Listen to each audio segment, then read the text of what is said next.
And here we have the really nice model. It's very, very, very good.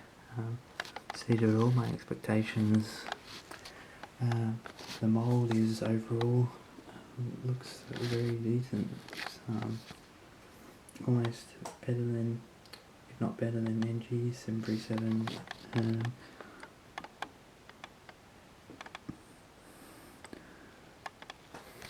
Though yeah, it looks very good.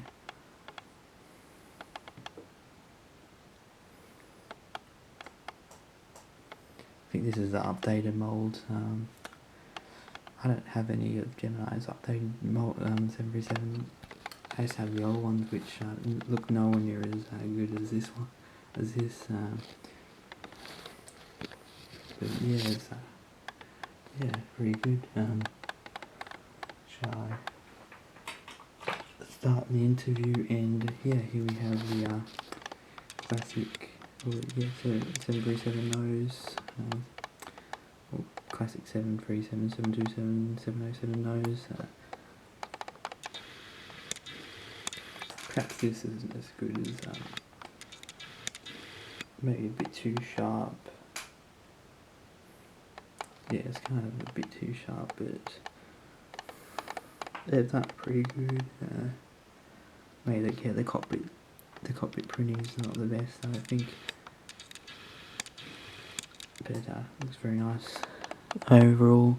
So here we have the nose cone, nose section, and we have the cockpit windows, the aircraft type down there, and we have the main gear, nose gear, the L1 door, how high is in the country, and these are pretty much all economy class layout. So yeah, it's pretty much a budget setting. These are old Virgin Australia planes which they bought. They retired a lot of them due to the pandemic. They reduced their fleet size, and they got these, which is convenient for them.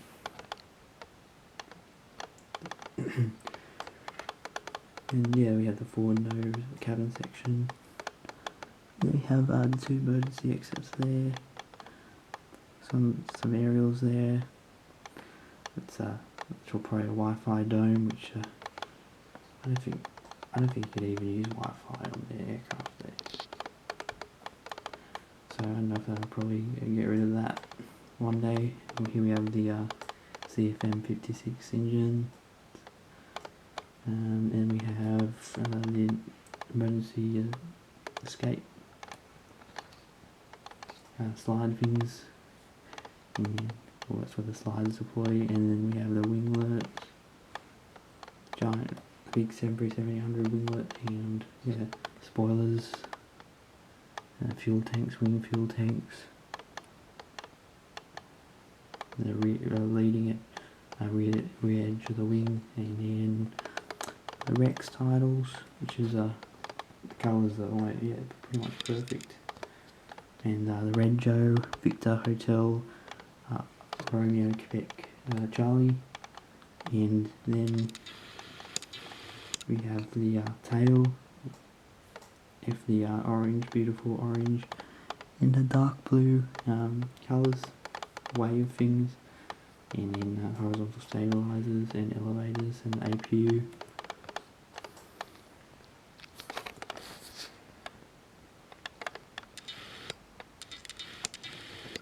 Turn it around, it's pretty much the same on this side. We have the R1 door, hardest in the country, emergency exits, right, CFM 56, and emergency exits, REX titles, then we have the Red Gel again, and then yeah, the R2 door.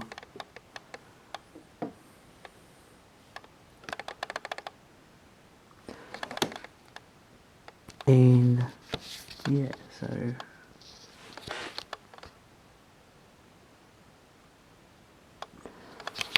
pretty good. Let's try to find here. Cargo holds, cargo doors.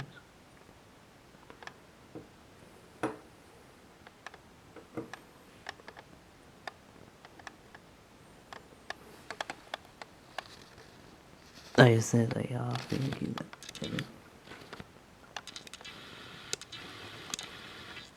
Yeah.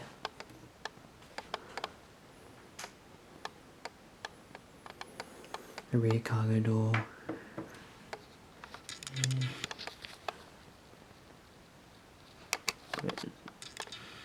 So the light's a bit dim.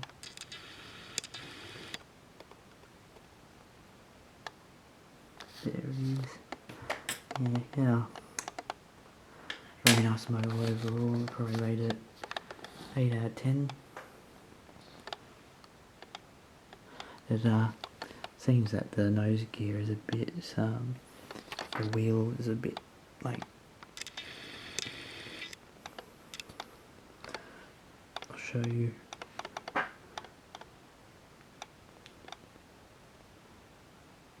Yeah, like they're not, the wheels are kind of, the landing gear are kind of, they're not like straight with each other. Yeah, but that's doesn't really matter too much. Yeah, so very nice model overall. Shout out to Abraxas Video, aka Daniel Collins. Yeah, flew on this bird, their inaugural flight from Sydney to Melbourne, and shame about all this COVID and lockdowns and stuff is screwing them over. So I really liked flying a REX, a 737-800. I'll have a video on that soon, coming out one day. It's a lot better than Jetstar and all, because the seating's pretty much just, you have a lot more leg room because it's XVA config, and and you get some food on board. It's not much, it's a little snack, but better than nothing. And really good service and everything. I hope they do well, although the load on my flights were full. I've heard of flights being very empty. It's all the best to them. They can replace some of the capacity left by Tiger Air.